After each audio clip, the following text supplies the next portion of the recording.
Delivery कर भी रहे ना कस्टमर को बोले ताजी नहीं बना के डाल रहा है उसमें बोलेगा ताजी नहीं होती है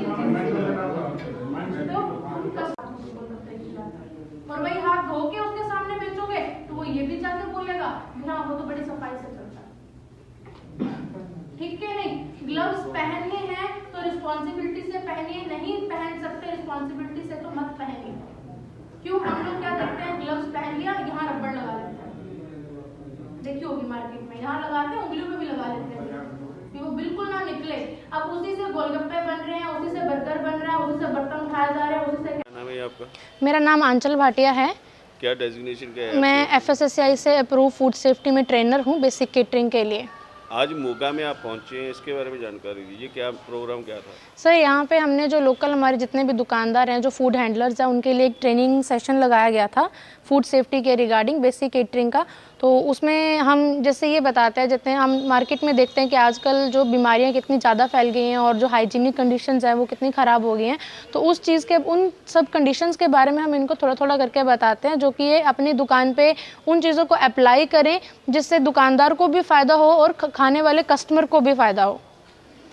आज क्या क्या ट्रेनिंग दी है इनमें? सर हमने जैसे मेन जो थोड़ी थोड़ी बातें बीच में हम बताते हैं कि जैसे आज हम मार्केट में देखते हैं कि सबसे ज़्यादा जो हमारे अखबार के लिफाफे जैसे इस्तेमाल हो रहे हैं, तो उन पे दिक्कत नहीं है, पर दिक्कत यहाँ आती है कि उन अखबार के लिफाफों में हमें क्या पैक करके देना चाहिए और क्या पैक करके नहीं देना चाहिए। जैसे कोई भी नमी वाली या चाशनी वाली या तेल वाला सामान रहता है तो उसको अखबार के लिफाफे में नहीं देना है, या कोई गर्म सामान रहता है तो उसको प्लास्टिक के लिफाफे में या प्लास्टिक के डिस्पोजल या बर्तनों में नहीं खाना चाहिए, या चॉपिंग बोर्ड कैसे इस्तेमाल करने चाहिए, या डस्टबिन को किस तरह से रखना चाहिए, कितने टाइम पे साफ़ करना चाहिए, एक्सपायरी डेट के बारे में या बेस्ट बिफोर के बारे में, छोटी छोटी जितनी भी हमारी दुकान पे चीज़ें रहती हैं उनके बारे में बताया जाता है। कितने के दुकानदार आज पहुँचे हैं?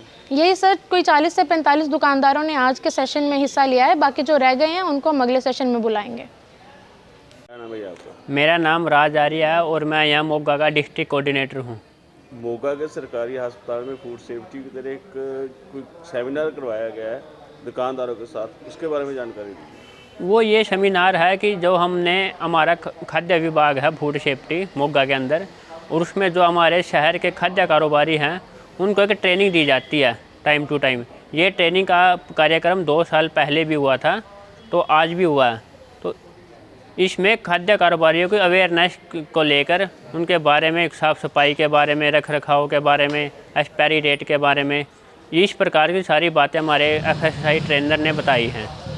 आपके यहाँ पे जो सर्टिफिकेट दिए जाते हैं, उनको लाइसेंस दिए जाते हैं, उसकी चीज़ों की डेट एक्सपायर हो चुकी है, और जो नए डेट करते हैं वो कितने दुकानदार हैं आपके यहाँ पे? कोई चेकिंग वगैरह समय से होती है आपके यहाँ से? हाँ जी, जो हमारे फोस्टैक ट्रेनिंग का जो कार्यक्रम था 2-2.5 से 3 साल पहले हुआ है, उनकी जो वैलिडिटी हो 2 ईयर की होती थी, और अब सरकार ने यानी FSSAI ने इसकी वैलिडिटी को बढ़ाकर लाइफ टाइम कर दिया है। जो मतलब एक बार ट्रेनिंग लेने के बाद दोबारा नहीं बनेंगे, तो एक बार ही का लाइफ टाइम के लिए मान्य होगा। और जो हमारे लाइसेंस होते हैं FSSAI के, वो 1 साल से 5 साल तक होते हैं।